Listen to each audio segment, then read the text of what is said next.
Welcome, everyone, to another episode of the Divinity podcast, episode 31 to be precise. My name is the Robbie Dog, and I'm here as always with Sabo. And on this episode, we're just going to take a look back at week 2 of the SPL, the Spring Split, of season 5, and on everything that happened during it. So, to just quickly recap to begin with, let's go over the games that happened and just quickly talk about what happened in them.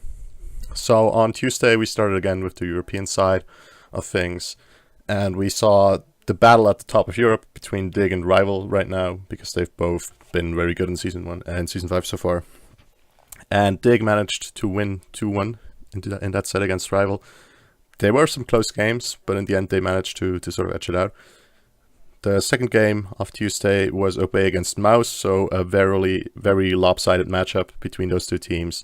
And that's how it turned out as well. Obey managed to come back strong after a weak performance in week 1 and managed to 2-0 Mouse Sports.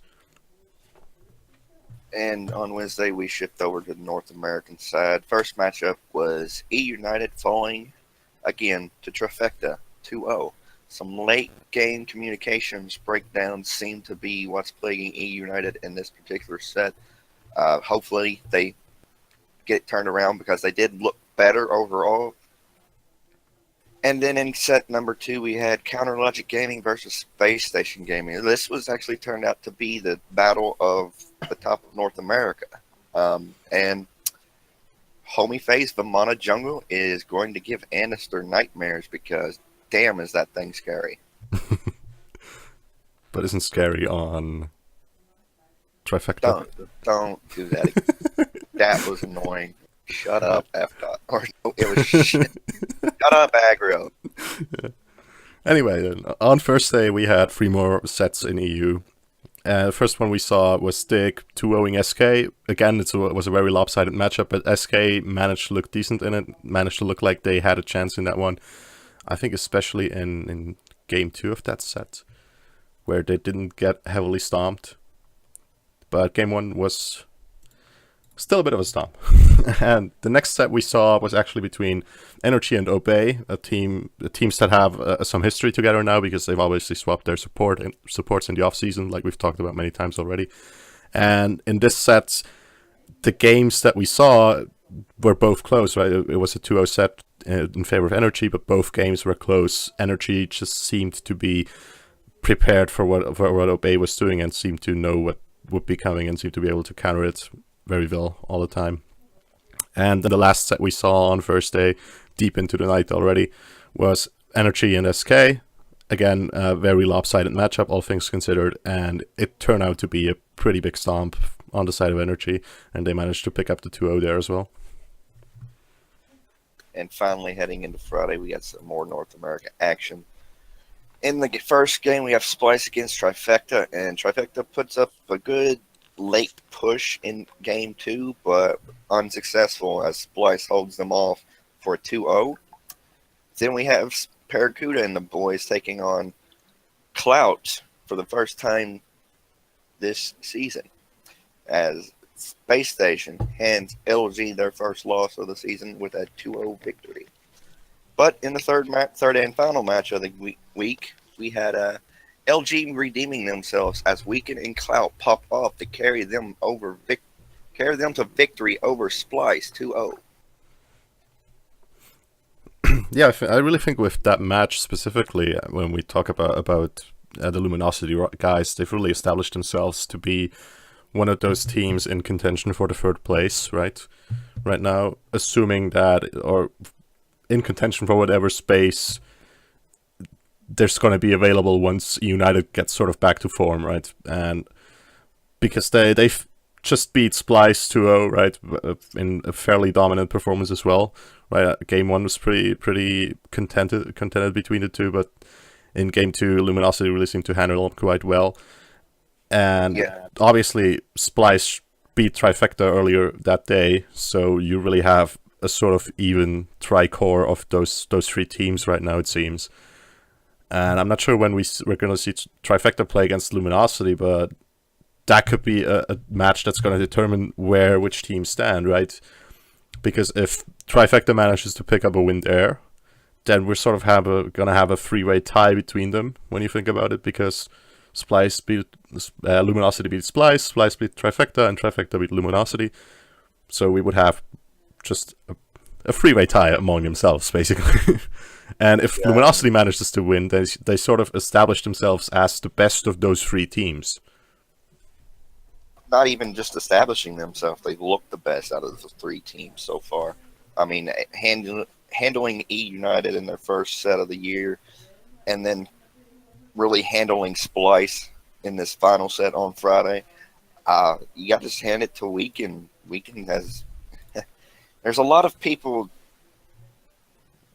downplaying Weekend's performance because he's kind of that setup jungler and he's never really played that hard carry jungle, right? Season 2, it was, back in the FK days, it was give Cyclone Spin a lead.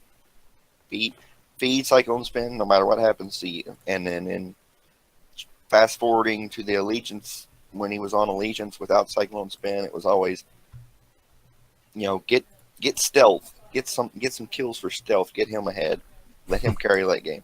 Weekend has always been that facilitator, and he's never been the hard carry. But we actually get to see him be the hard carry, and he's actually played fairly well the first 2 weeks of the season. So you take that into account in what Splice was able to do to Trifecta earlier in the day. It's clear that right now the standings for that 3, 4, and 5 spot is LG, Splice, and then Trifecta. Now that'll change as the season plays out.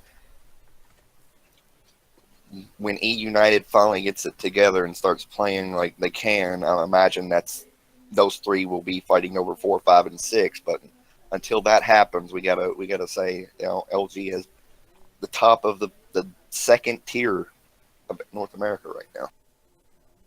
I think it depends on how you look at it, right? Because as you said, E United looked better this week than they did last week, but they still got 2-0'd by Trifecta, right? And when you consider that now both of those teams have managed to 2-0 United, Luminosity and Trifecta both, but Trifecta 2-0'd a better looking United. Can you take away from that Trifecta might be better than they were able to show against Splice? I take that away, or I'll take away from that E United is still not playing at the level that they should be playing, and Trifecta, that is definitely the case. Trifecta not playing, Trifecta not finding the 2-0 win over Splice. Look, every team's a good team now. There's no real bad teams like we have in Burrito or Flashpoint. They're no longer in the 6 teams that made it to the Pro League this year. So every team is very, very, very good. But I think it's early, and it's a little too early to be saying that E United is not going to be a factor for the rest of the split, because, like I said, they did look better in their set against Trifecta. It really came down to some late game communication breakdowns that caused them to lose both of those games, because they were dominating Trifecta for all of game 2 and then most of game 1.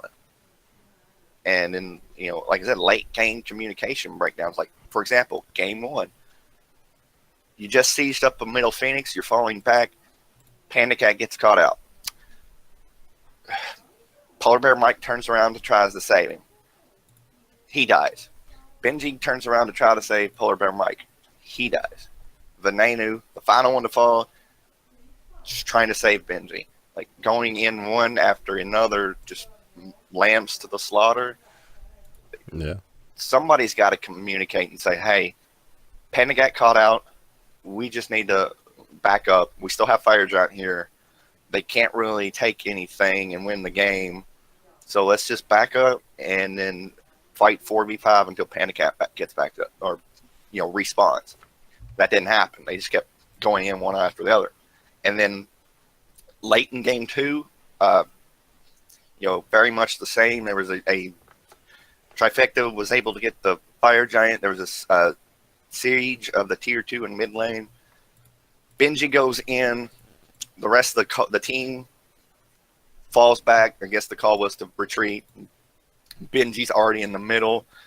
Benji's trying to get out. Scary D has a good pull from Hercules, and they fall one after the other in that case.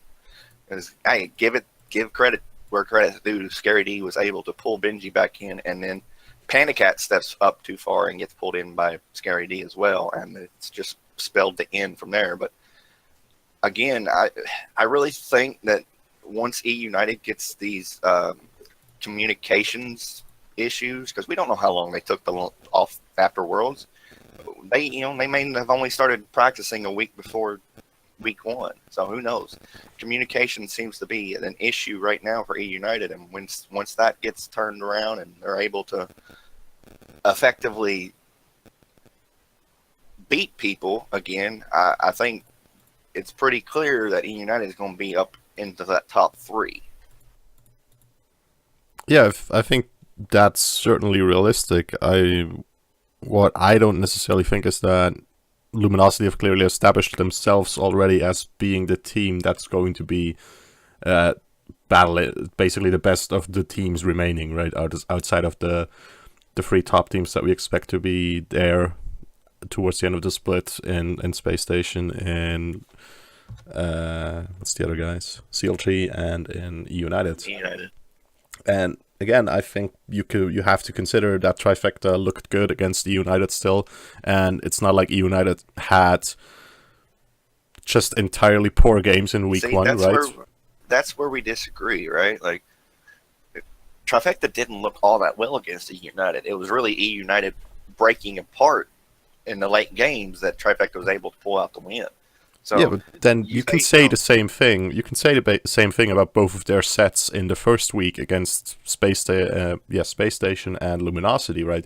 Because there they also threw away wins in the late game in the first game of the set both times. And then game 2 was a complete stomp.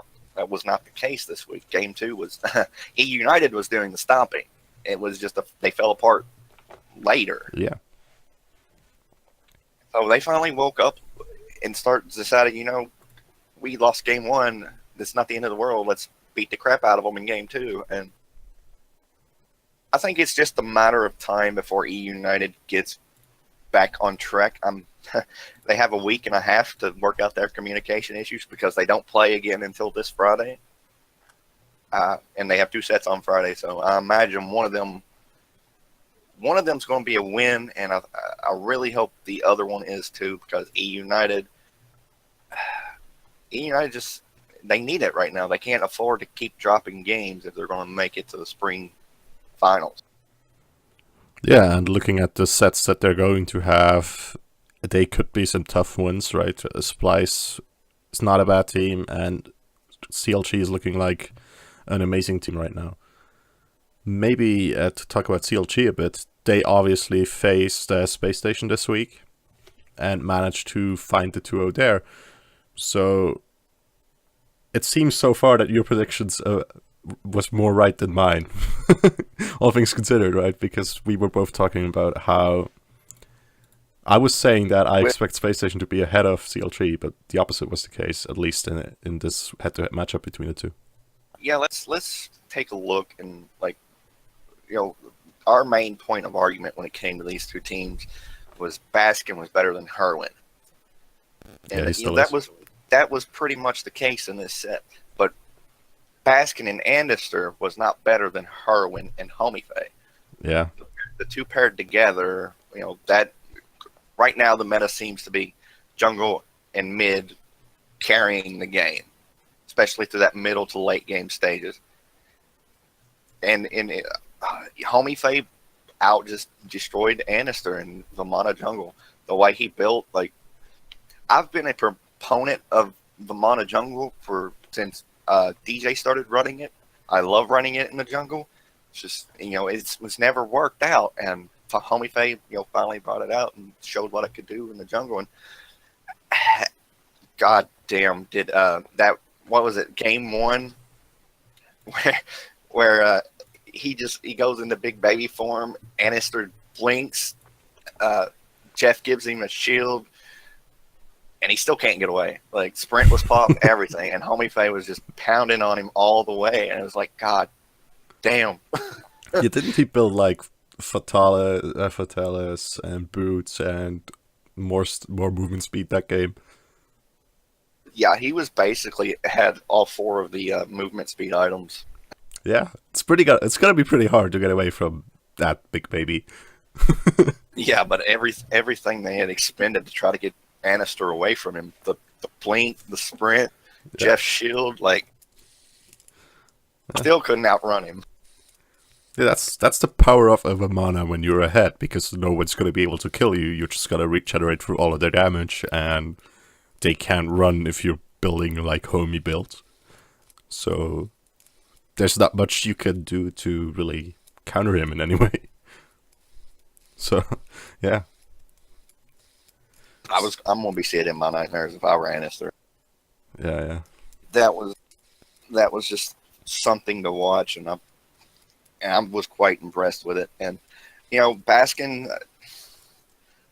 outplayed Herwin, of course. Baskin always outplays most of his oppositions, but Herwin playing the Giannis, I believe, in both games.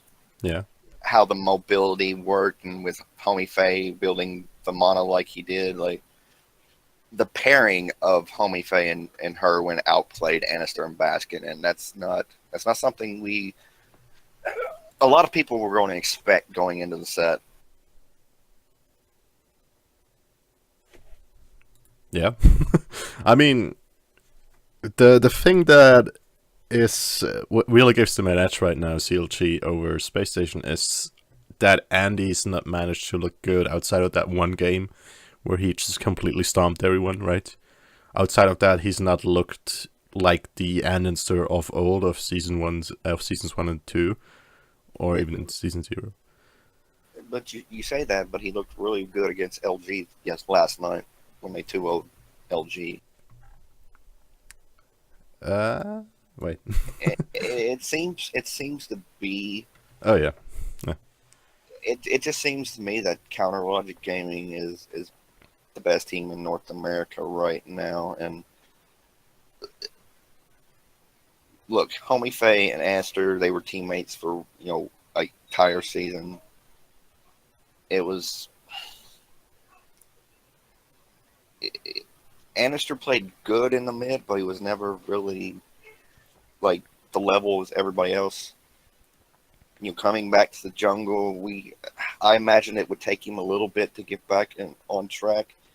It took him about 50 minutes last week. He showed up on Tuesday, didn't play all that well. Friday was a completely different story. Right now, Annister's up and down, but with the meta playing out as it is, I think that Annister's going to be just fine as the season plays forward. Yeah, I think he's just a bit inconsistent so far. Like, knocking the rust off is all it is with Andy right now. What? That saying, knocking the rust off? Oh, yeah. Yeah, I think, like we talked about before the split, that was going to be the case, right? That he would have to settle back into the role, and you said that he might need a couple of weeks. And yeah, so far I think the big issue is that he's not been consistent in his form, right? Because he has had games where he's not done too much, and then he's had games like the one where he got like 10 kills or something, and the one against Luminosity is game 2 against them as well, right? And if he can find that form more consistently, right, if he's not getting shut down completely against other opposition, then every team's going to struggle against Space Station. It's just a question of how long it's going to take for him to settle into that role, and that's really what we have left to see. And the thing I want to see out of Space Station more than anything else is Barracuda stepping up, because he's kind of taken a backseat to the Annister Baskin show when he was very much an integral part of the team last season when it was just him and Baskin. Now that Andy is back, I mean, the hunter role right now is not like a huge hard carry, but you still need something out of that hunter role to happen for a team to win consistently. And Barracuda is just a little quiet right now, and I want to see him step up to the plate and try to knock a few homers out of the park. It's baseball season, so I'll make baseball references right now. Yeah. No, I get what you mean, right? When you look at other hunters in NA specifically, they've kind of shown better form than Barra so far, and shown to have more impact than Barra so far. Right, you can look at LG again, where they had Oceans going off in week 1, and where they had Vicium, or Clout, I guess, as he's called now, at this week, having good performances as well, that kind of were a level above what Barra's shown so far, really. And when Yeah, you think about that, then you have to say that if Barra steps up to a similar level, then yeah, the space station roster is going to look even more scary, certainly. with the exception of Panda Cat, I believe every hunter has played better than Barracuda so far. This split. Yeah, and I understand it's 2 weeks in, and it's not a lot of evidence to go on, but they Barracuda has to step up. Panda Cat played well in game 2 against Trifecta, and we really haven't seen Barracuda play like Panda Cat did in that second game. He's just been quiet, consistent, consistently quiet. Like, he's not shown anything, and he has to step up to the plate if Space Station wants to get to where they want to be, and that's top of the world again. Yeah. Yeah, it makes sense that he would be a little less in the spotlight, obviously, right? When you consider that a big star has joined his team, basically, in Anninster, right? Or at least someone who's expected to be a big star in But a couple of weeks.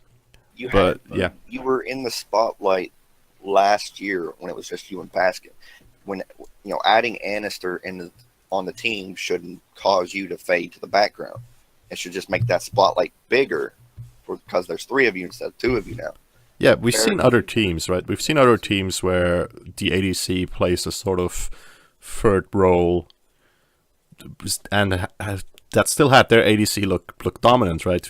The best example probably is E United in season 4, right, where you had Panicat as basically their third best player, or their third carry, outside of Benji and Scream. And he still looked amazing in the games where the other two didn't show up. And Barra's not done that so far, right? We've seen games where Andy's had poor games and Barra hasn't stepped up. And the set against CLG is one example of that.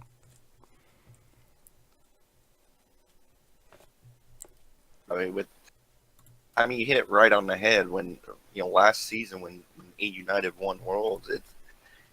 If Benji and Scream didn't have amazing games, and the other two carries, especially late in the fall split in game 2 against Luminosity, which was this Barracuda led Space Station team. Benji and Scream didn't have the best game in that game 2, but Panicat and Bananu stepped up and carried the load, and they ended up winning that game 2. And it's very much what needs to happen here on the Space Station team. If Annister is struggling, you have to be another carry Barracuda. You just can't hide in the background. The game is not won that way. I can understand taking a back seat when both Andy and Baskin are popping off, but Annister is still knocking that jungle rust off, so you have to step up in the times when he's not there, or he's not having the impact that he normally has. Yeah, and it's a bit weird to consider that, considering how good Barra has always been historically, right? If you had told me, like, last season that at the start of season 5, Barra would be looking like the worst or second worst looking hunter in the NASPL, I wouldn't have believed you, but it's really the case right now, and that is a bit weird. This always seems to happen with Barracuda, though. When he's on a good overall team, he takes a step back and let other people shine, and he's quiet, and he doesn't pop off as normally what we would expect to him in what he did in season 4. But Yeah. Yeah, for example, when you look at the original Cock Prime roster, he was never the star of that roster. It was always Andy, or it was always Stealth, or it was Omega, Omega, yeah. he has this. He has. I don't know what to call it. This.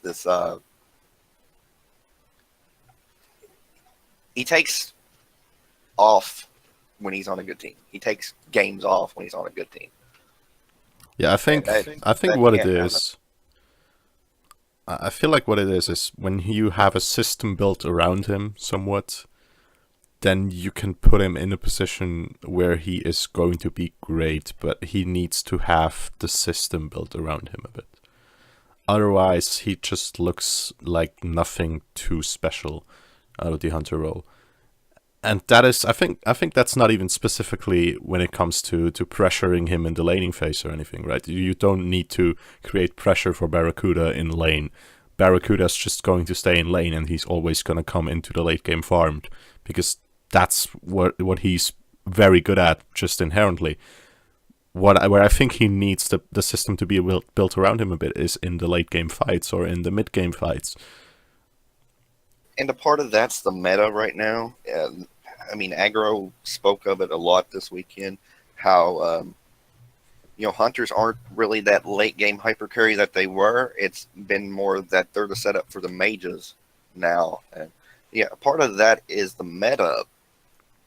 But again, when it comes to Barracuda, a lot of the other hunters in North America, most of the other hunters in North America, well, all of the other hunters in North America have played better as that set up for the mages kind of thing role that they've kind of adopted right now.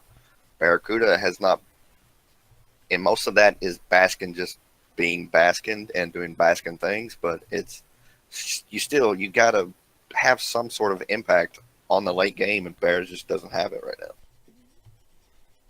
Yeah, and it is worrisome when you look forward for how this LG, not this LG roster, this SSG roster is going to be doing.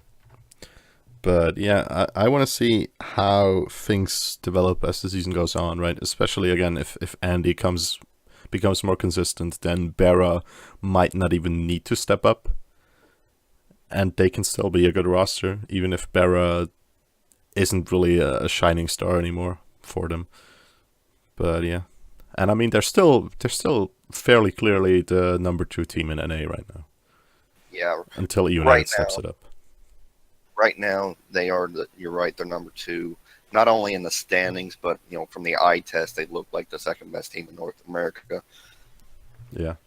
I want to see what happens to them as the season goes along, and when E United wakes up from their world's nap and finally starts playing like the world champions. Then I want to see how SSG develops once they get a higher level of competition, where it's not just counter logic that can really compete with. Excuse me. Yeah. Yeah, not sure what else there is to say about the NA side right now. I don't feel like I really have too many other points to make, to be honest. I mean, I think the breakdown of North America is Counter Logic Gaming is clearly the best team right now. Space Station has established themselves as that second best team, and E United is just I want to say it's in limbo, but they look more like a sleeping giant, and when they wake up, they're just going to be better than everybody else. Yeah, it could be, right? I mean, you have to consider that the rosters are different now than what they used to be in season 4, right? And if you consider that, then maybe they can be overtaken by one of the other two we mentioned, like Space Station and Counter Logic Gaming, because those rosters have a lot of talent themselves. But until United wakes up, we're not going to know for sure. Well, the thing with E United is they Veneno and Scream have looked good. for the first 2 weeks of the split. It's been really the other three that have struggled. They finally took Benji off of Cerberus and put him on a god that can push people around, and we saw how much more effective he was on that type of character. Panic Cat seems to be the one that's struggling right now because, again, Polar Bear Michael in the support role, they don't get a lot of love in the support role. He's not playing terribly. It's just when the team is looking bad, the support's going to look bad. Panda Cat played well in Game 2 against Trifecta, and hopefully he can transition that into a much better performance as the weeks go along. Right now, they have not put everything together, and it's a world hangover, really. Yeah, it looks like it.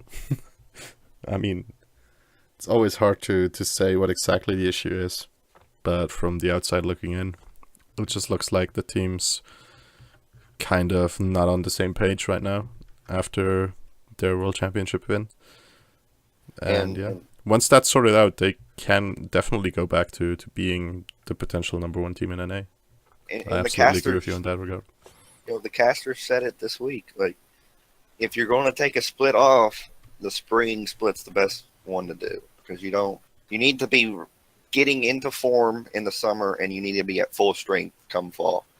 Spring's that one split that you can afford to take off if you're going to take one off. Yeah. See, I think I agree with that if the issue if you're trying to build something, right?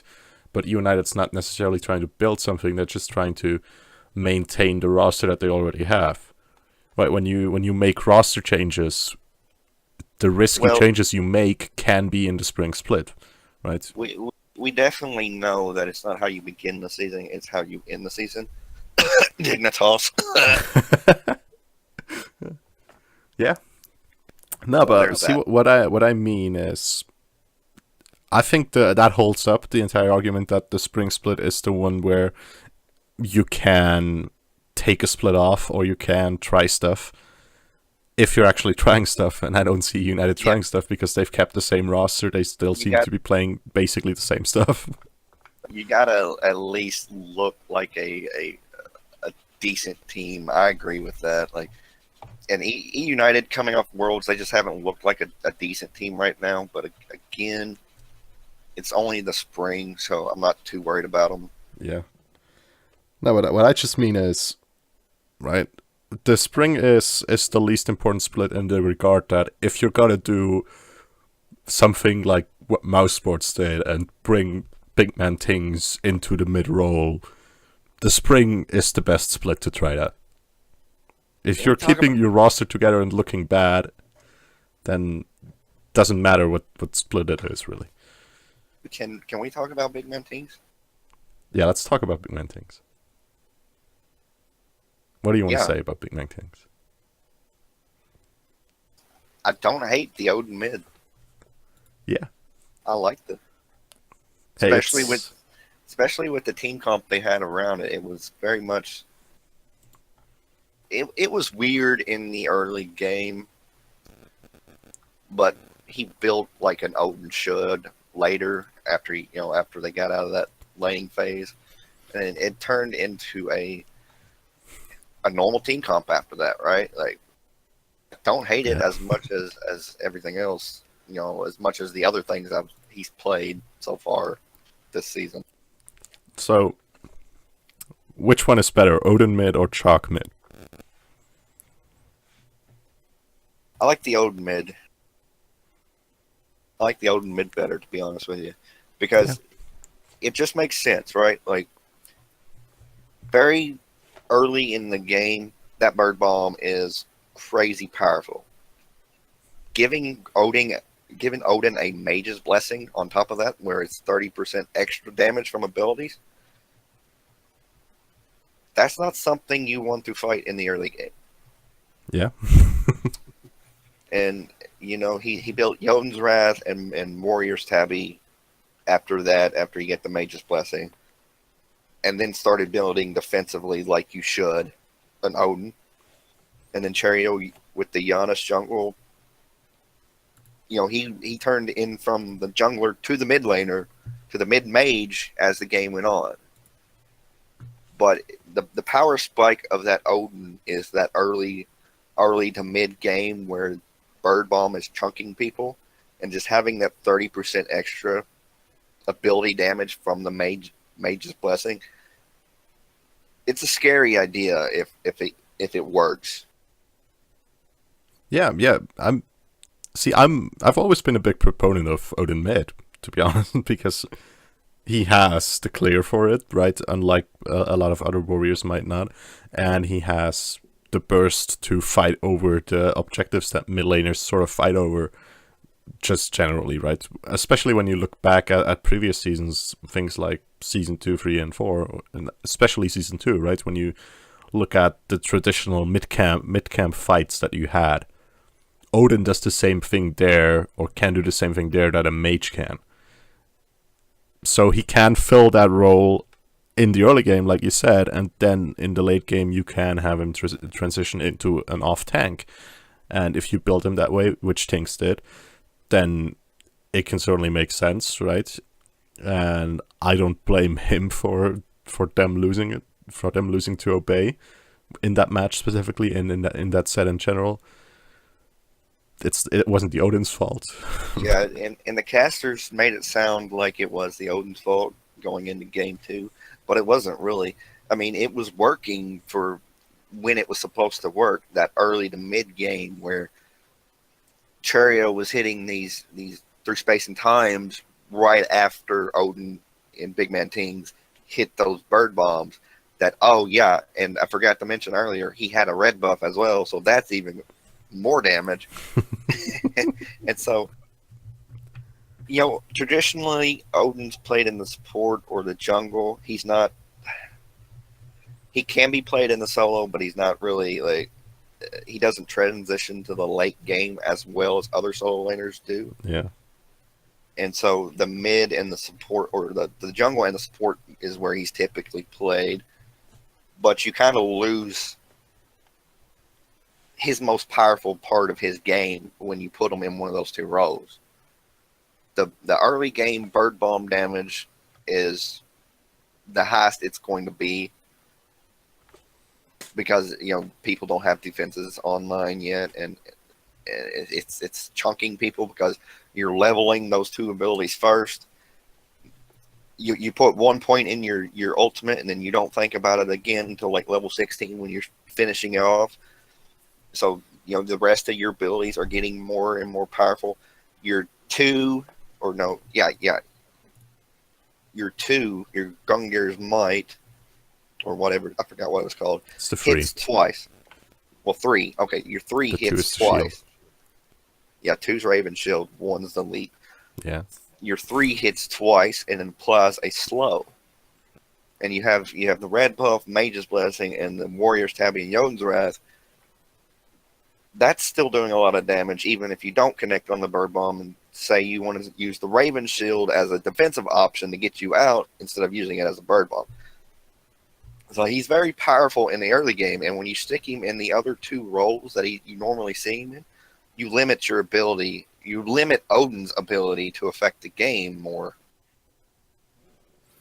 Yeah, I think part of the issue there is that you're kind of losing one of the big advantages he has, which is the massive wave clear he has, right? Because in mid, it's going to be a bit harder to kill an Odin that jumps in than it is going to be in the duo lane, for example. And in the jungle, just you're not really fighting him in lane anyway, because he's gonna be in the jungle, and even there, right, their other abilities clear a bit better compared to his, because they're just only hitting 3 targets instead of an entire wave. And yeah, I think that's a point you can make that speaks for Odin mid, right? In regards, or in comparison to other roles. And yeah, I always thought Odin can be played in any role, basically. Yeah, he's except for the ADC. I really don't think. I want to see someone do it. But let's look at who he's paired with, the Giannis jungle. I mean, who has more wave clear ability in the early game? That's Odin. Yeah. So you put him in mid. You put him in mid where he's clearing the wave effectively. You put Giannis in a safer position in jungle where Yeah. Who has more movement? Giannis. Yeah. Which probably is what pissed Captain Twig off, because how many times did Cherio just port through the wall when he's at the jungle Furies? Because like 3 times we saw him just, Twig's like, he's on my jungle Furies. Oh, he just ported through a wall. Son of a bitch. Yeah, it's just a classic Giannis trolling, basically. Just from a jungle role instead of a mid role. Yeah, and so, you transition, Giannis transitions well into the late game with those power items. And Odin can kind of keep mid locked down, and it's kind of works out for both both characters. That it's not what caused Mouse to lose to Obey. Yeah, if you want to talk about what caused Mouse to lose, let's talk about their biggest issue right now as far as individual players are concerned, which is, weirdly enough, the player that was expected to be their best player going into the split, Tremaine. Because he's not looked good at all so far. It's not been a hunter meta, to be honest with you. None of the hunters have really shined, right? Like,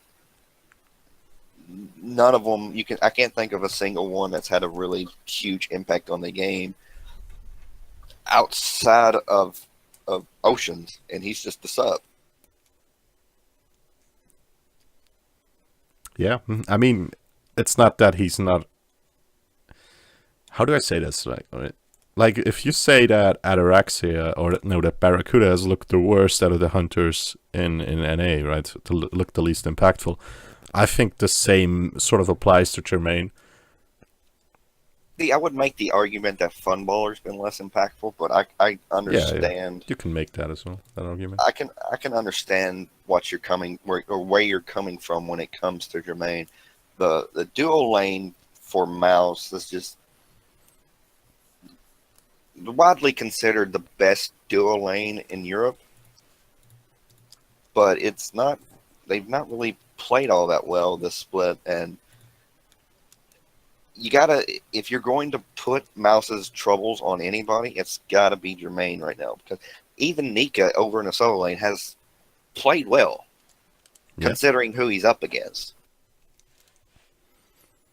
Yeah, that's why I think a lot of the criticism sort of has to go towards Jermaine. First of all, because he's probably right. Even if you consider the meta, he's looked below his normal form, sort of, and everyone else that has come in has, if anything, looked above what you were expecting, right? Because again, Ting's coming fresh into the mid role.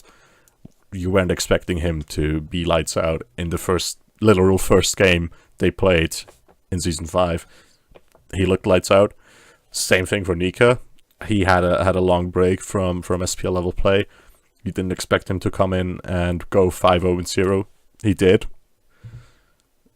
So it's the one point where you have to sort of direct criticism to. I mean, it's got to be him, or it's potentially maybe got to be Dardis, but Dardis has looked very good in some of their games as well. More so than... Yeah, given the fact that European supports are pretty much playing into Dardis' wheelhouse with these weird picks over there in the sport row. Yeah. And I mean, Dardis is still really freaking good, to be honest. Even if he steps down, right? You expect Dardis to be in contention for best support in EU, just flat out, right? In Season 4, he probably was in contention for that. Even if he stepped down a bit, he's still gonna be in contention for like the middle of the pack of supports. Jermaine, he was always sort of a potential at most top 3 hunter in EU, right? And now that he seems to have stepped down, he's just looking like the worst one, to be honest. I consider Jermaine to be better than most of the other hunters in Europe. I Yeah, think but with the he's not better exception, than Arkell. He's I, not I better. think I think with the exception of Arkell and Emilito, Yeah. So potential top 3, like I said. potential potential top 3, I would consider Jermaine. Yeah. But like you said, he's just not played that well this split, and some of it's the meta. Hunters aren't extremely important right now in the pro league. Some of it's a lot of it's Jermaine just not playing well right now. Yeah. And I think when you point out that it's been their big issue right now, sort of Jermaine not playing up to his level, right? You have to then consider how good this team could be if he was playing to a high level. Because if that's their one big issue, if that changes through some form, right, through meta shifts or through just him finding his form again after Worlds as well, because he's also maybe been neglecting the game a bit. I don't know. Again, I'm not really into. I don't really know that kind of stuff. If he finds his form again, this mouse roster could be a bit more scary, right? And right now, it seems like there's a clear divide in EU between the top 4 and the bottom 2. If Jermaine starts playing up, then that divide might go away a bit, and there might be a divide between top 5 and SK.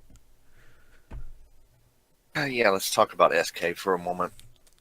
Yeah, they obviously in the first week they lost their set against Mouse, right, which was as I called it the battle at the bottom of EU. This week they faced 2 stronger teams, because there's only stronger teams than Mouse that they can face, obviously.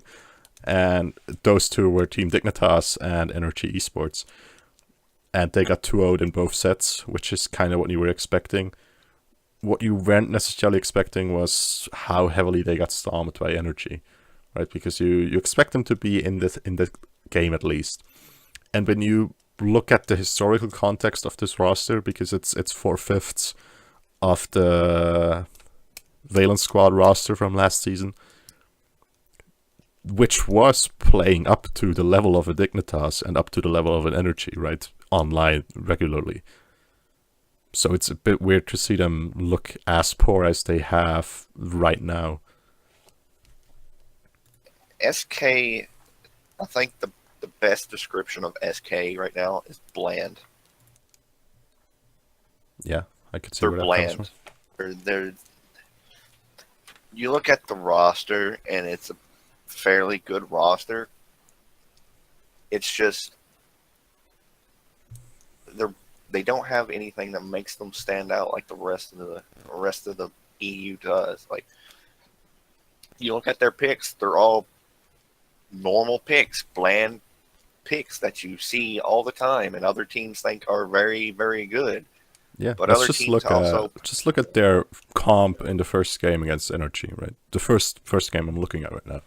Sobek solo, Nemesis jungle, Agni mid, Athena support, and Chingwei ADC. The most spicy pick out of those is Agni mid. No, Jingwei to me, I think is the Yeah, spicy yeah, pick. that's true. Both are not spicy at all, though. Still, right? They're still like traditional picks. They don't have an identity right now. They're bland and they're boring. They need an identity. Like, Mouse at least has that Odin mid Giannis jungle combination. Obey has put Raffer on Kakolan support, and Energy Emilito new all ADC. Like, everybody else has a flavor to them. Yeah, That makes them interesting to watch and gives them a competitive edge, because they're running characters that are just not seen in that role every day. SK's boring right now. I think the only other team that you can argue doesn't do that either is Dignitas.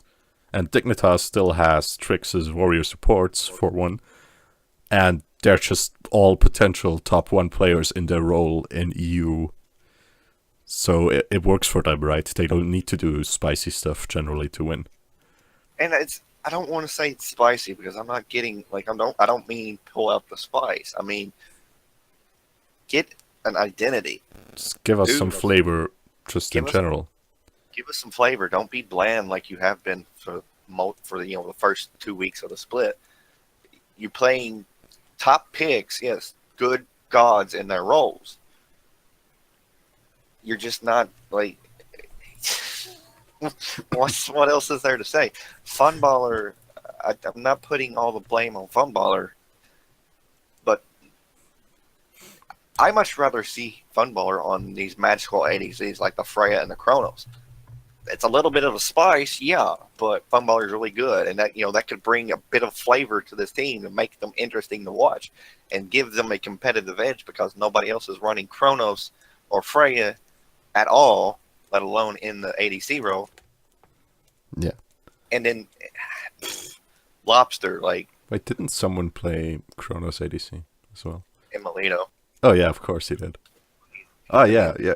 I remember that. Like when I saw that pick, I faintly in the distance heard Psycho just getting an orgasm.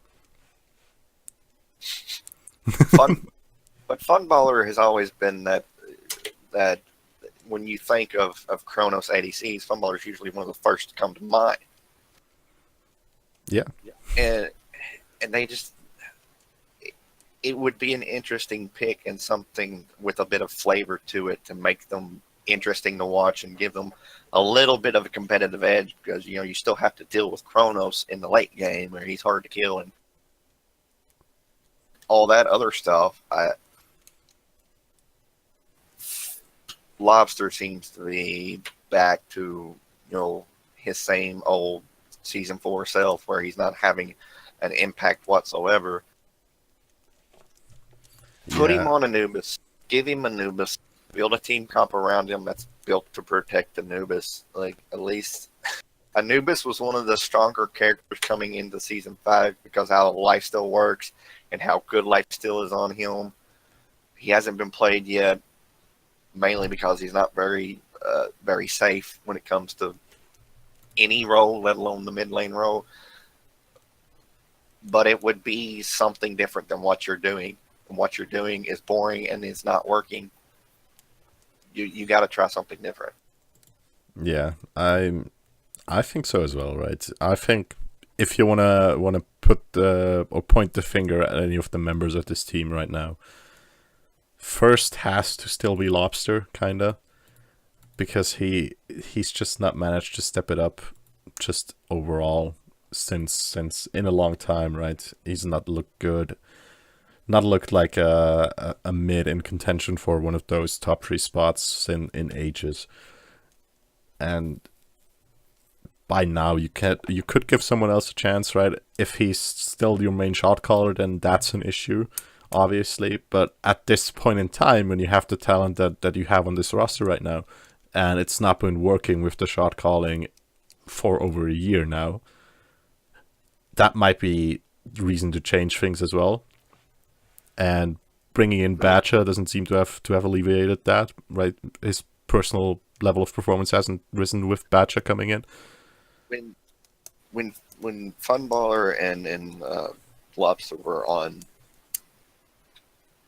Paradigm with the other 3 members of Paradigm, yeah, a lot of the talk was they have to peel for themselves because the other 3 just aren't going to provide a lot of peel. They're going to be chasing down kills and stuff. Yeah. I don't know now, looking back at that if that was particularly the case because Lobster and Funballer are often on the front of these fights, just really not where they should be because of the roles they're playing. Multiple times, Lobster was in the middle of the fight on Agni and was just getting blown up. Like, you need to be in the back, dude. Yeah, well, I think part of the issue can be that. But I think when you look at that old Orbit, Paradigm, whatever roster, you also just still have a roster that's that is hyper aggressive, right? The other three of those guys are hyper aggressive, have pretty much always been, and It's a different, it's a different team now. They need to, the other two need to not be as hyper aggressive as they used to because it's just not how the team works. And yeah, like I said, Lobster needs to be in the back on Agni, not in the middle of the team fight where he's just getting blown up right away. Agni does a lot of damage right now, but he can't do it if he's dead. yeah. And I think so. So to move on past the lobster point a bit, I think when you want to put the blame on a second member as well, who you look towards is either Bacha or Funball, right? And it depends which one it is. Depends on how much what's the word? Lenience? Not sure. I'm not sure where you're going with this, so yeah. Yeah, no, just it depends on how much you want to forgive Bacha's play style right now, based on the fact that he's still new to the league again, right? Because he's been out of it for quite some time as well, and he's just come back in, but he's not looked as stellar by any means. And Funball, he's playing below his level as well, like we already sort of hinted at, and yeah, it's worrisome for this roster. Well, we've said it already multiple times this episode. It's a jungle mid driven league right now, and if your mid's not playing very well, your team's not doing very well. Yeah, and I think if when you talk about the jungler, I think SK's jungler fails has looked the best out of the roster so far, right? So it's not on him if the jungle mid's necessarily failing. I think it's much more so on Lobster, obviously.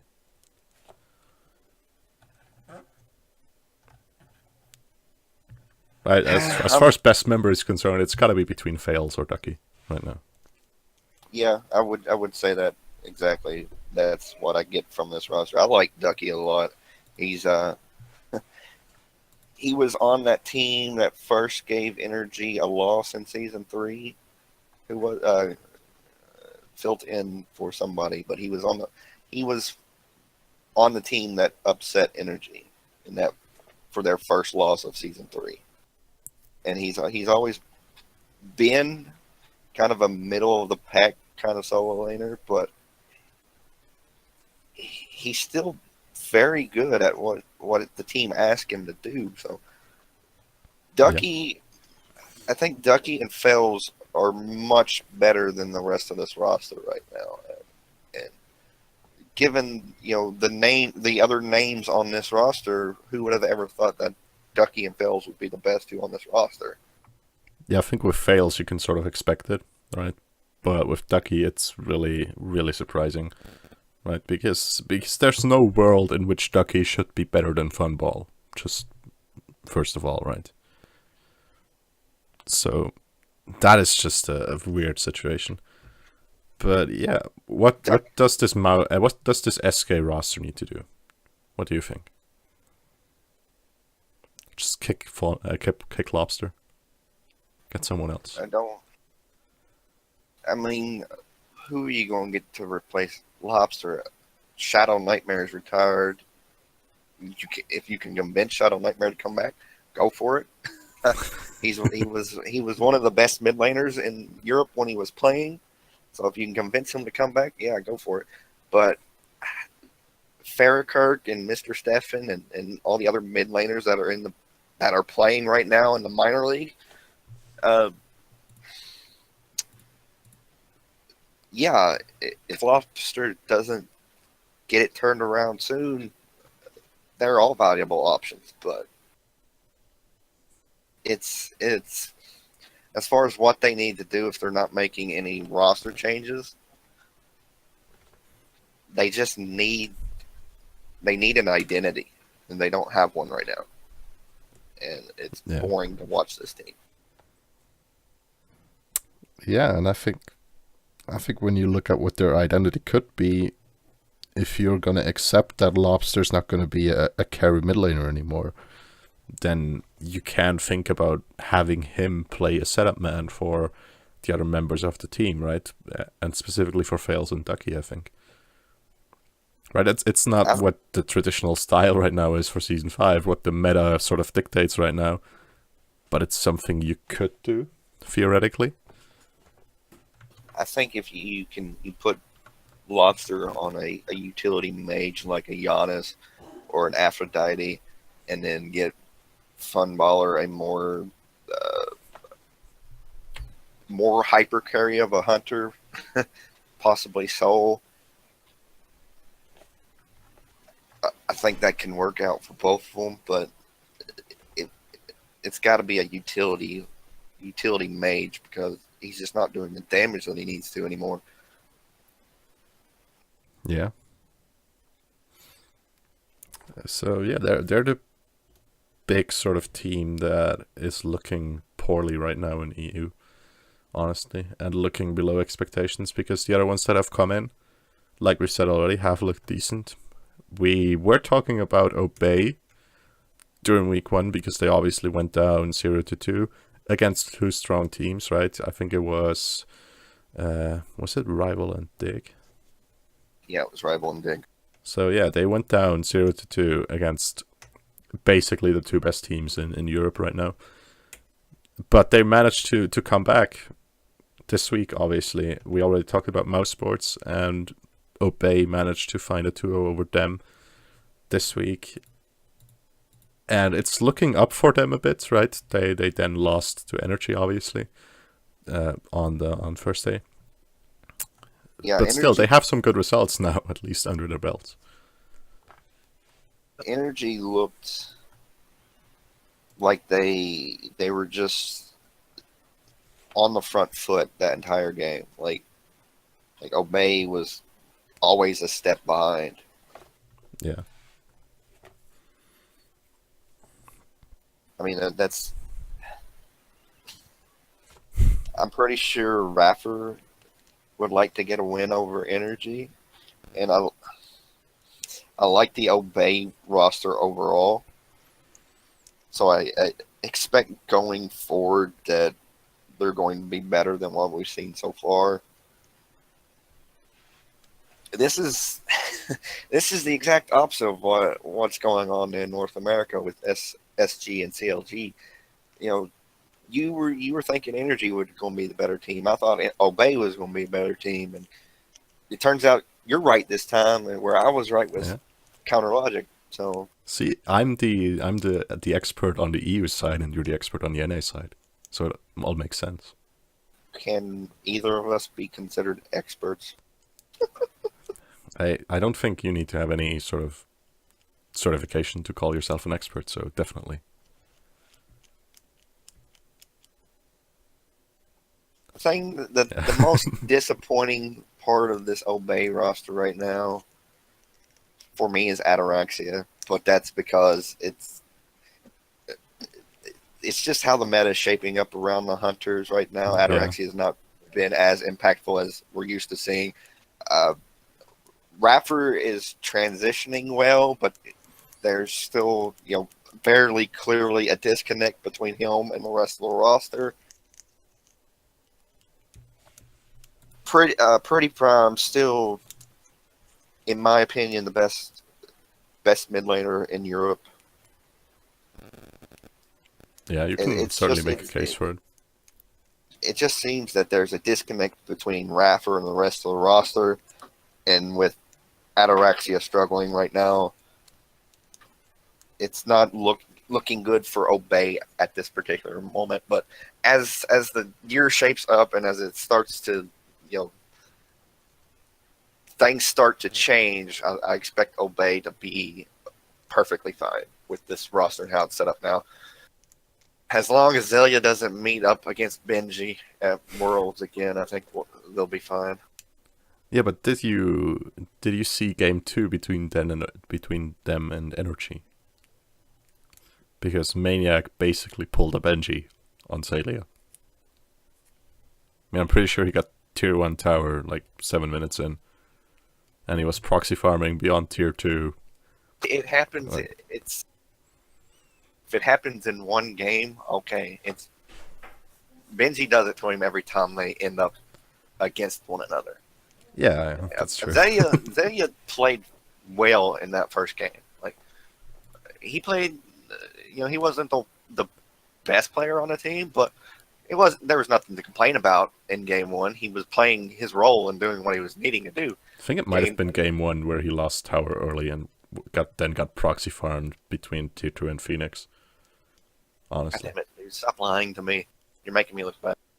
I just looked at the scoreline and I looked at the scoreline and game 2 says Maniac went 5-1 and 7. So I thought, yeah, dominant, definitely there that he got off to a great start and just wrecked everyone. But then I remembered, I think it was a Cocolin farming between tier 2 and Phoenix.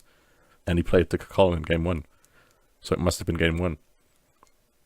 But yeah, just Salia still played decently well, right, in game 1. Outside of just losing his tower instantly as a Terra to a Cocolin, which kind of makes sense, but you're not supposed to get shit stomped by him still. That makes it, after hearing the gods they were playing, that makes it, that's understandable now more than it was before, because Terra just doesn't have the lane push that Cocolin does, and Cocolin's going to completely destroy her in the early game. Yeah. I'll be honest with you. I didn't watch the entirety of this set.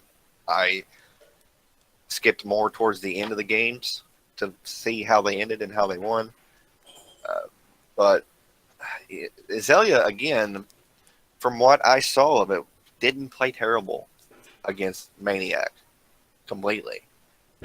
Yeah, I think in lane it was fairly dominant on Maniac's part, but in the late game, like what you'd expect from a guy like Salia, right, who's not really known to be a massively strong laner, and him playing a Terra, which is not a strong laning god either.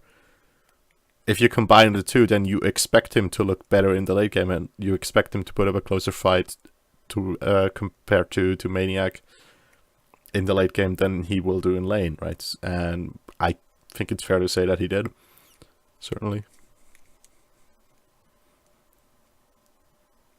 Again, as long as Obey can avoid E United and Benji, I think they're going to be fine as the season plays along. Hunters there should be some changes coming pretty soon where Hunters can be more impactful in the points of the games where they're supposed to be impactful. It's just they're in a very strange meta for Obey right now.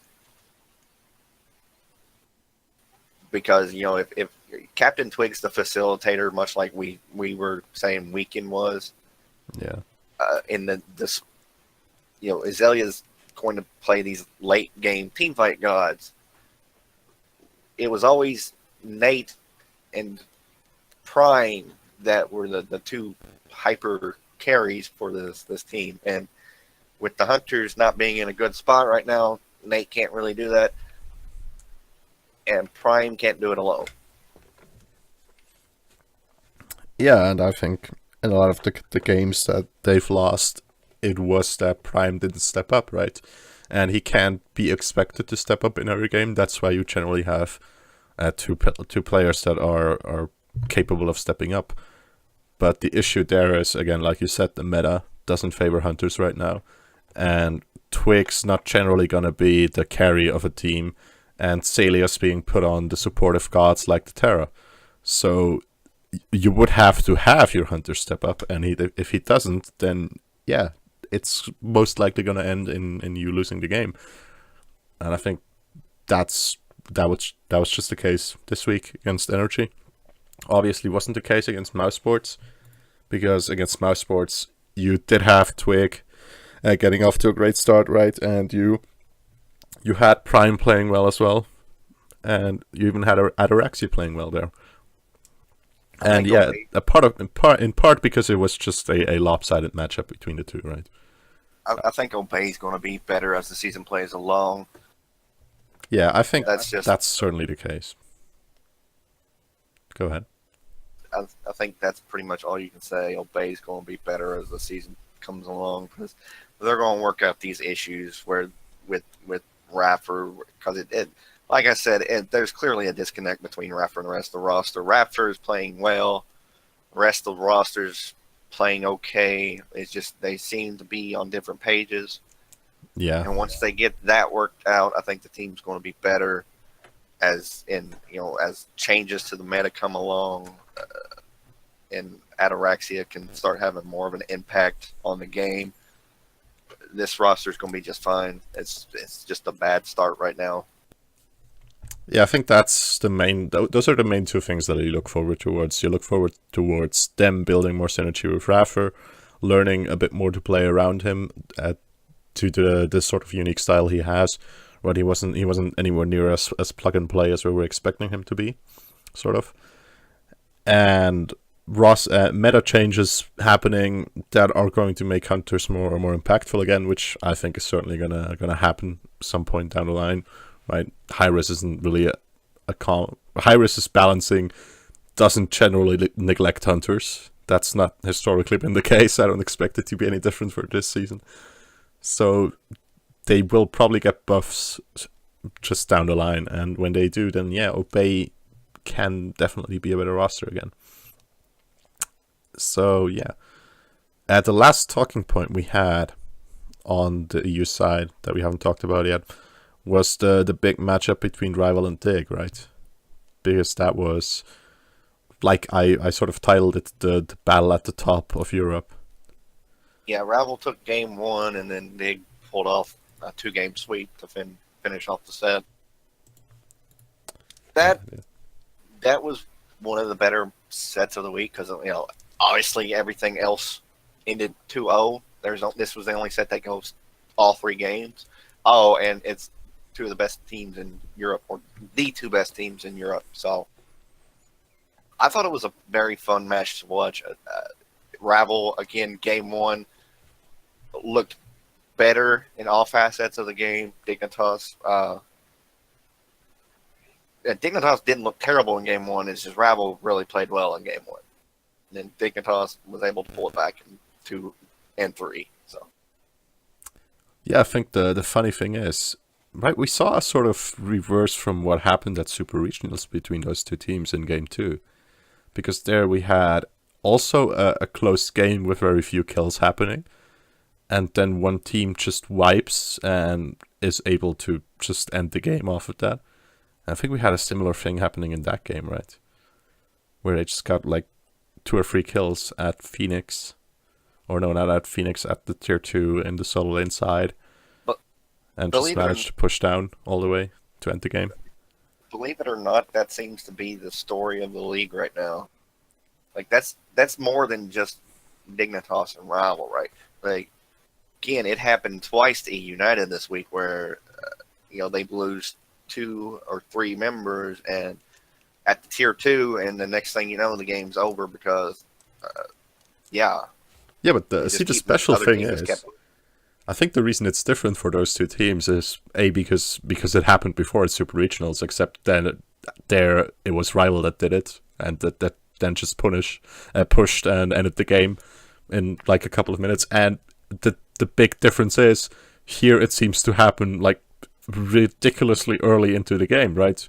Where that's just what happens, right? You have a fight at a tier 2 tower ending with a DS side, and then the team that won it just ends up pushing down Tower Phoenix and ending the game right there for some reason.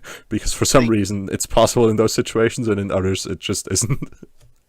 But for the most part, through 2 weeks of Season 5, I mean, we've seen teams get 1 or 2 picks out of Tier 2 and then end the game before respawns have actually taken part. Have we seen that at 25 minutes? Because that game ended in 25 minutes. Between Rival and Dig. 6 kills to 8. In favor of Dig. Well, I guess it depends on when it happens. Yeah. I imagine 25 minutes for teams like Rival and Dig are already late game, are already mostly fully built. And so, again, we saw we've seen a lot of this in season 5, where a team gets a pick or two and then ends the game, unless you're trifecta or splice. Throw at the Titan and end up losing the game as a result of it. Yeah, How good was that week in almost pentakill though? that was just ridiculous. Like the poison spread like 3 or 4 times. Well, it must have been 4 times, right? Because 4 people died to it. He would have gotten a penta if it wasn't for Cloud. Yeah, Cloud's just being a dick, right? This is if we see Oceans being on the active roster next week, it will be due to that. Yeah, that's completely the reason why Ocean's going to be playing next week, right? Yeah, that's yeah. Let's get back to Europe so we can move Yeah, on. no, I just thought that was a funny thing between those two teams that we've seen 2 games that sort of end in this anticlimactic way when no one would have expected them to end it yet. Right, because that was also the case in both situations, right? When you see a normal game where one team wipes and ends the game, you see that they can end the game here. It's gonna be pretty obvious. In both of those games it happened between Rival and Dig, it wasn't obvious at all, right? You just saw, oh, there's a fight in mid, or there's a fight in solo. Oh, Team X got a couple of kills. Oh, Team X is starting to push to tier 2. Oh, Team X got the rest of the team as well. Oh, Team X is now getting the Phoenix. Oh, Team X is going for the end. Oh, Team X won the game. Yeah, it used to be a race against the respawn timers. Yeah. And I mean, it's just weird with those two teams. And overall, it was a very good set between them. And yeah, in game 1, Rival did look dominant. In game 3, then we had Dig really looking dominant as well. Right, with QO just going off on a mad spree as well, ending the game 9-0 and 0 and 9-0 and 2. So yeah, that's pretty mad, to be honest. I wouldn't expect anything else from these two teams. I think this is going to be a back and forth all year long. Yeah. It just comes down to super regionals and whether or not Dignitas wants to actually play in super regionals this year. Yeah. Maybe QO and Trix actually make it to Worlds again at some point. Yeah. They've taken the last 2 years off. Yeah. Also didn't make it to Season 1 Worlds, but made it to Season 2. Got stomped by the Energy guys, I think. 3-1 in the semifinals. No, that was... no, not the enemy guys, yeah. That's what I meant. Totally unexpectedly. Because the enemy was really just there because Envy fell apart. I mean, yeah. they literally got 3-0'd in the finals by Cloud9 back then. Yeah, that was the beginning of Benji and Cloud as it is, or Vedium and Thought Machine as they were known. Yeah, Vedium, Vicium, whatever. But yeah, the thing that still makes the set a bit more exciting for me even is it's an online set, right? We don't expect Rival to play terribly well, but here them even taking a game over Dignitas online is a big deal for me, and them being close in a second game of that set is also a big deal to me. And it makes me hopeful for what this Rival roster's gonna accomplish online now as compared to previous seasons, right?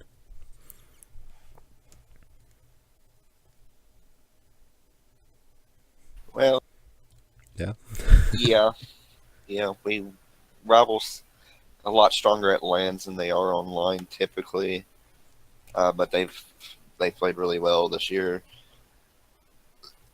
Again, it's a little early to be making any sort of final judgments on these things. Haha, tough joke. Yeah. But like I said, much of the case with same case as E United. I think it's 2 weeks in. You don't know where they're going to be at the end of the season, and this might Rival might be playing good right now online, but what are they going? How well are they going to be playing in a couple of weeks? Let's Yeah. wait and see before we make any judgments. Maybe the same thing's gonna happen to them that happened to the Fnatic roster during season 2, right?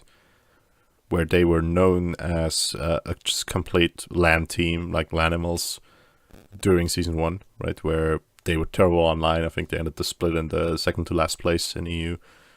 Then somehow managed to sneak it through to Worlds and were expected to win Worlds or be one of the favorites to do it. Then didn't do it, and then just became a good team online, but terrible on LAN. So yeah, maybe Rivals just pulling a Fnatic. I hope they're not. That'd be sad. But yeah. A little early, like I said, a little early to be making Yeah. judgment calls on these teams right now. Yeah. I mean, they're typically very good on LAN and not very good online. So let's wait and see what happens. Yeah, but I do like how Wolfie and Ice Ice Baby have started off this season. Like they're a lot better than they did at any point in the fall. Yeah, certainly. And yeah, looking forwards to what EU can do at this year overall, right? We obviously gonna have to take back the world champion trophy. It's gonna be it's gonna this have year's to be. this season 5 Worlds is going to be interesting because it's a tiebreaker. It's 2-2 for both sides of the pond. Yeah. And I mean, we still need an EU team other than that Energy roster to pick up the world championship. I mean, if you consider it by rosters, then NA is actually ahead. But why would you do that? NA has 10 champions and EU only has 5 champions. That's right. Yeah. Yeah.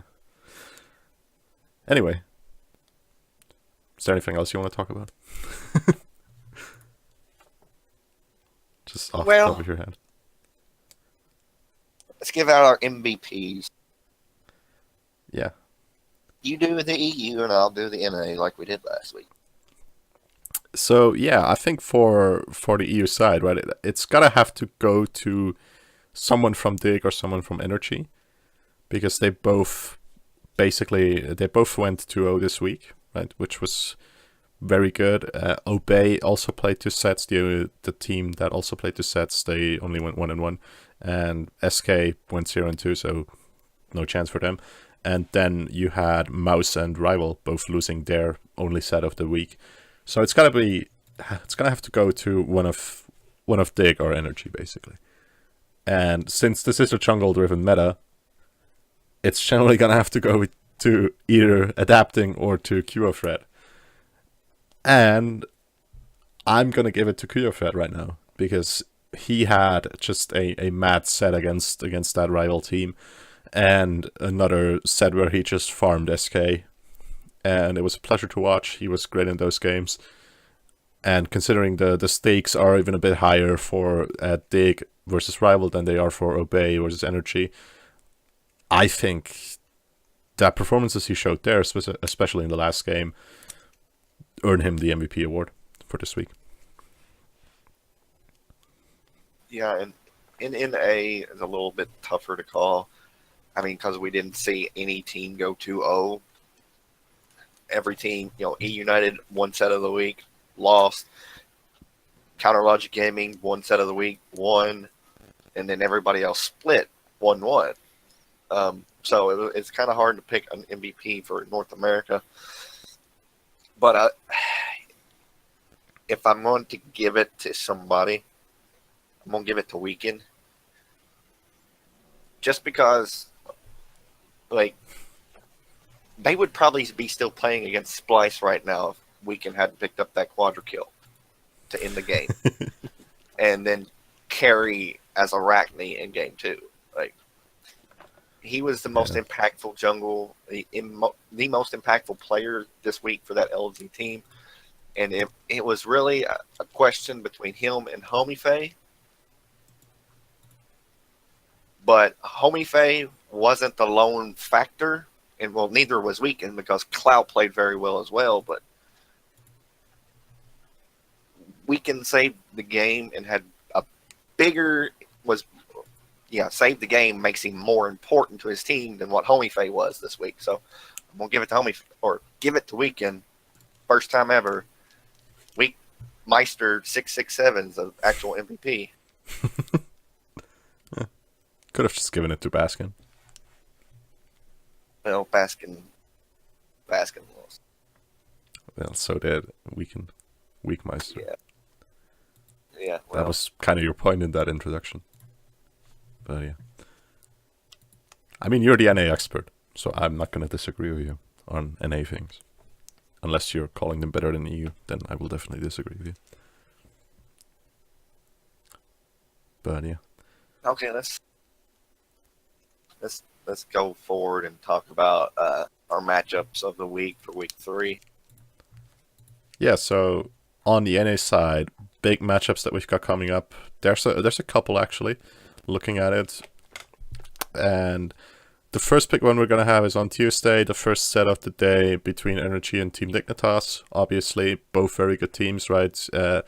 Dignitas looking like the best team in EU right now. Energy looking like a team that could be in contention for it, right? They lost narrowly to Rival as well. But if they can manage to find a win here, then we would also potentially be entering, then we would be entering sort of a 3-way tie scenario between those 3 teams as well, Rival, Dig, and Energy. So very important set in that regard. And yeah, outside of that, I think the one interesting set that we also have sort of is also going to be on Tuesday between Obey and SK. Right, both have struggled a bit so far in the season, especially SK. If SK can bounce back a bit here and find a bit of form and maybe find their flavor, then this could be an interesting set because Obey is looking vulnerable. That's a difficult word. So far this season. But it's going to be a hard one for them to try and win. But yeah, those are my 2 sets. Well, as far as North America goes, my set of the week, or the matchup I'm wanting to see the most, is actually the last matchup of the week. It's E United versus Counter Logic. If E United is able to get their stuff together, this could be a very awesome set to watch. It's depending on whether or not E United actually gets it together, though. But this is going to be a good set because obviously world champions versus the top team in North America right now. Both teams, at least on paper, as far as paper goes, are full of talent. Again, it's just, can E United get it together finally? But hey, good news for them. They get a warm-up set before they play this. It's not actually a warm-up set, but they don't have to play Counter Logic Gaming right off the bat. They get spliced earlier in the day. But as far as Tuesday goes, I think my matchup to watch on Tuesday is LG versus Trifecta, which is actually the first set we get to see that day. It's going to be interesting to see exactly where these 2 teams match up against each other. Clout and Weekend played very good in week number 2. Can they outperform Satman and Mask? And which mid laner has a bigger impact, Matt Yankee or Keeks made? So it's going to be a fun, interesting set to watch between 2 of the middle of the pack teams in North America. And Keeks has been looking good so far. Yeah, Keeks has been looking fairly well for a new player into the SPL. I want to give a shout out to him as well for that reason, right? Because I was not expecting too much from him coming in because he's also just a console guy, right? And I don't hold console players in very high regard, to be honest. But he's really impressed me so far with how he's played. So shout outs to him. I find console to be entertaining if you don't consider the fact that it's on console. But I found the minor league entertaining as well because, much like the caster said this week, everything is more even than it's ever been. Not just in the SPL, where it's 6 very good teams on each side, but the minor league teams are entertaining to watch as well. And Yeah. so always keep an eye on that. Who was it in Europe that? God, who was? I liked watching them. I can't remember who it was. Well, I don't remember your memories either, to be honest. Would But be hey, I kind of mean, creepy otherwise. yeah, we're of one mind. We are Legion. But Yeah. hey, we got to see Adjust. Yeah, I heard about that. That he's Just made back. it. He Now he was just a sub. I don't know if he's back completely, but he was just a sub this last weekend, and so we're gonna have to wait till tomorrow to see if he's actually back full time.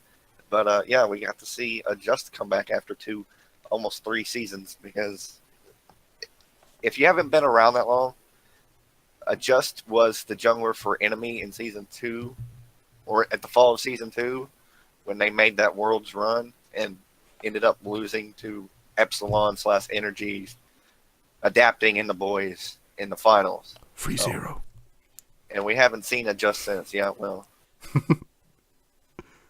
it's good to see it just back and playing at. He played fairly well. It was fun to actually get to watch him play again. But still, the minor league, whether he gets a call up to the pro league or not, we got to see if he's actually back and actually playing Yeah. in the minor league full time. Yeah, what I just want to say as well is I think that considering that the SPL's been more even than ever and that the minor league's been more even than ever, it seems the move from Hi-Res to reduce the amount of teams in the SPL and subsequently increase the amount of teams in the minor league, or well, it used to be called the Challenger Cup, seems to have really worked out well in that regard, right? Because now we have great competition in both spots, basically.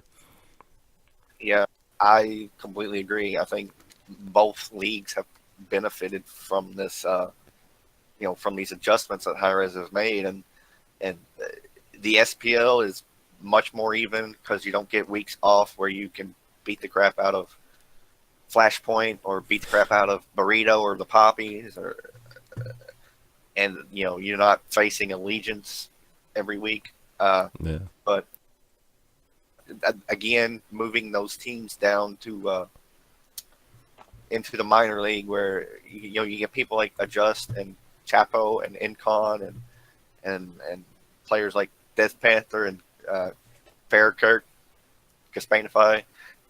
Like, it's much more of a even competitive field in both leagues, and I'm watching right now. I'm watching just game 2 of Optimus Gang and Insignium, and it's a fun set. It's 6-11, but like right now, Insignium's fighting over the Fire Giant, and it's actually working out in their favor. Yeah, I'm Oh gonna have well, to tune in once we end the recording. Johnny on Thanatos just ended half Devil on Athena, so the fight's starting at. Oh no, it's 2-2. Okay, so it's 2-2. 2 kills apart. Jeez. But yeah, back to talking about what's actually going on. I think Hi-Res needs to hire more casters. Hey, I'm available if you want to hire me. But it seems like the casters they have right now, having to cast 7 days a week because they got the console league on Mondays, and they got the SPL for the rest of the week, minor leagues on Saturdays and Sundays, and earlier in the day on Tuesday through Friday they have the global series. Like, a lot is being asked out of the casters right now, and I'm pretty sure that they don't have a problem with it because it's a better job than most other jobs you can actually think about. But I think Hi-Res should definitely hire more casters just to give more of their team a day off. Like, Hey, they weren't shy of talking about DM Brennan this week. QC's available. Yeah. We know that. I mean, there are a bunch of former Challenger Cup casters, right? Yeah. That now have nothing to do anymore. Yeah, exactly. And there's a lot of, a lot of international casters that don't have anything to do anymore because the caster team at High Res is actually casting the Global Series now. Yeah. So they should bring in some Brazilian casters. Is that what you're saying? I'm available. I'm just saying. Yeah. I mean, I'd like we're to do it. trying to live cast the game while in a podcast right now, so. Yeah, okay. Well, I can take over and do a cast of the game. No, please Johnny don't. blinks into tier 2 looking for Lazarbra on the Nemesis. But Lazarus is, I don't know her name. Nemesis is turning this around. Oh no, the rest of Optimus Gang shows up and chases off the Nemesis. Johnny on the Thanatos is going to be safe for now as they turn back towards the Fire Giant. See if they. Oh yeah, they're actually pulling Fire Giant. See, I'm not that bad. Let me see. Wait, let me tune in real quick. I'm gonna give you some Chair 2 stuff. No, I don't. I'm not. You do know that Chair 2 is the guy that does the. He's not the play-by-play guy, but he's the analyst. Like you got to do. I like the Mage Cloak pickup on Thanatos because that's just going to provide more health and some CC immunity. Yeah, Johnny really using the Thanatos ult smartly there, right? Finding the execute on the Azabra. On Laspra, who's going in, right? The move to go in there was pretty smart by Laspra. Just unfortunately, he didn't manage to find any of the kills before he was executed by the Thanatos because the ult came back up. And yeah, the Fire Giant call now is a bit risky, right? Because there's all low on health. But Caspanify on the Soul is the one that's taking up this, and he's got plenty of help with that Geb shield provided by Jacob HL. Everybody's returning to base now. It is still 5v1 as Joshi on the Neath is the only one alive, except Half Devil just respawned. Yeah, so I liked Laspra's call to go in there and try to find the kill, right? Because if he finds kills there, a couple of them, and he could have very easily done it, they have no chance to do the Fire Giant anymore.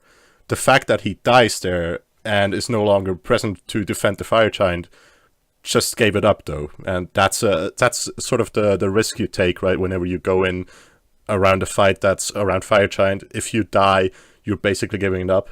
Otherwise, you still have at least a small chance to defend it. I think if he found one or two there, that they would have made the call to retreat instead of pulling the Fire Giant.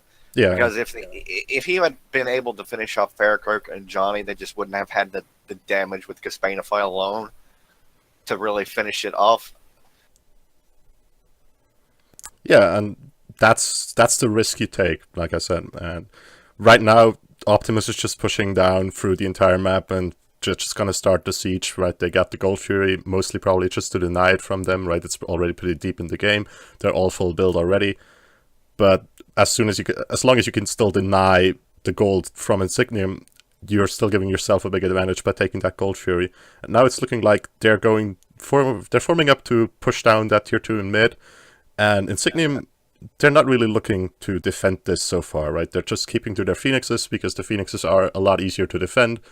And again, Optimus already has full gold. In Season 5. Yeah. As we've seen in the Pro League, it's a lot harder to siege up these Phoenixes than it is to defend the tier 2. So just let Optimus Gang push into the Phoenix and try to defend on that. I mean, that's your best option. Yeah. For me, Lazabra has to team up with Zero here, and what a awesome name that is, considering zeros and zero. They have to team up and try to get Caspanify down. But if Soul goes into that Evaporate form, she's not. It's going to be harder to do. So they just got to look for somebody and get a pick here, and hopefully it's Caspanify because he's doing most of the damage in these team fights, and it's giving Johnny that execute threshold. Yeah, and I think a big thing they have to do as well is get the Thanatos at some point in the game, because if the fight lasts too long, right, he's gonna get the ult and he's gonna have a target that's below 40 HP, and if he manages to find that execute, that can very easily turn out the fight. And speaking of the execute, he just executed half devil.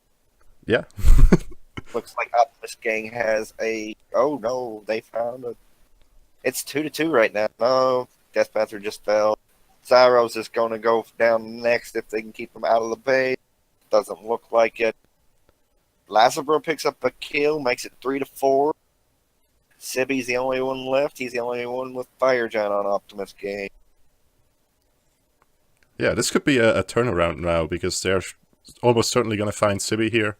Or at least they should, unless they misplay massively. And if they do that... Oh, Sibby picks up Lazarus. But Zero finishes off Sibby, so it's actually 9-man wipe here. Zero's the only one walking away from this fight. Yeah, the big thing here is that that Sibby was still able to find the right side Phoenix, right? And with that, Zero is just going to have to defend that. Isn't going to be able to push anything on his own, and even once his teammates have respawned, they're not going to be able to push too much, because the Phoenix is still going to be something they have to look out for. So great move by him there, finding the Phoenix and then finding the kill as well. But good on Insignium for finding that 5-man wipe on the Fire Giant team and only giving up one Phoenix. I think this is going to stall out the game more. The next Fire Giant's going to be up in 40 seconds, so they're looking at this being the final push for this Fire Giant. If Optimus Gang can get this next Fire Giant, I think this game is pretty much in their hands. If Insignium can find this Fire Giant defense, maybe pick up a kill or two, I think they can snowball into a win here as well. Yeah, the Fire Giant's going to be very impactful, of course, right? If they can get it quickly, then it's even going to allow them to potentially start sieging the other Phoenixes that they haven't taken down yet, while Insignium is still forced to defend their own Phoenix that has fallen. If they don't find it too quickly, they can still use it to push down the weakened Phoenix on the right side already, and then go for the other ones, right? It should be a bit easier to take it down now that it's fallen already once before, and it really looked like in that fight, some things just went poorly for them. If that doesn't happen in the next one, then we could be looking at a good chance for Optimus to end the game right there with the next siege. Let's remember, after 25 minutes, if that first Fire Giant falls, every subsequent Fire Giant is an enhanced Fire Giant. So you get even more from that buff than you would that first time. Yeah, that's true as well. How long do you want to do this? I'm good whenever you are. I was keep going because you were keep. I just wanted to go in because you were going in. But yeah, let's end the show right here before we do more stuff. Before we get carried away. Yeah. Anyway, in that case, that was it from the Divinity podcast. Almost said the wrong name there. For this week. If you enjoyed this episode, then leave us a like on the platform of your choosing. What else is there to say? Right. Yeah.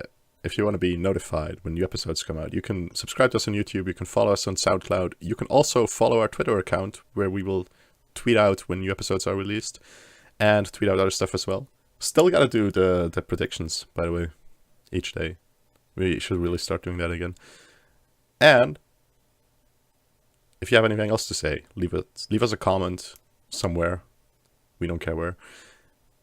And thank you all for watching, of course. And thank you. How bad we were at casting. What? Tell us how bad we were at casting. Hey, I think we were pretty good. We should do casting as well. Like, how many people are actually going to make it this far into the episode, though?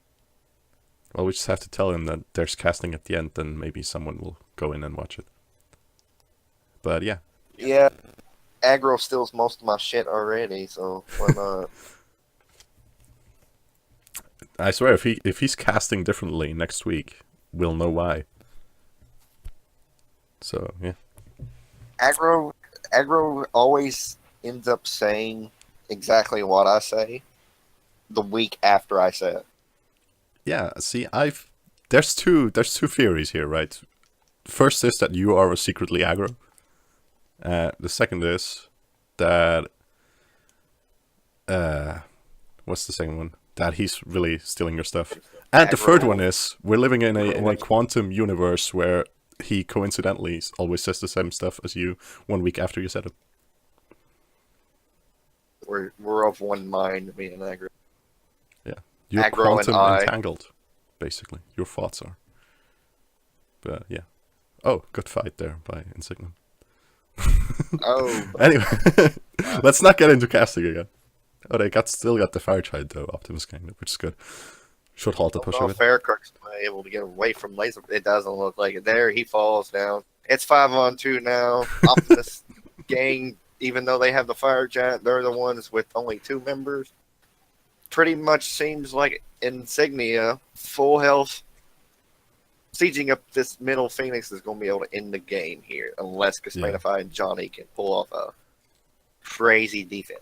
I do like the call though from Optimus Gang there to commit to the fire giant once they had already lost 2 members, right? Because if they lose the FG right there, and they most likely do if they don't get it instantly, they lose the game definitely. Right now they still have a chance to defend. Game's over. Game's over. And let's stop right from here. Okay, good. Yeah, game's over anyway. Good night, good smite. Good night, good smite, man. That's all I have to say. Good night, good smite.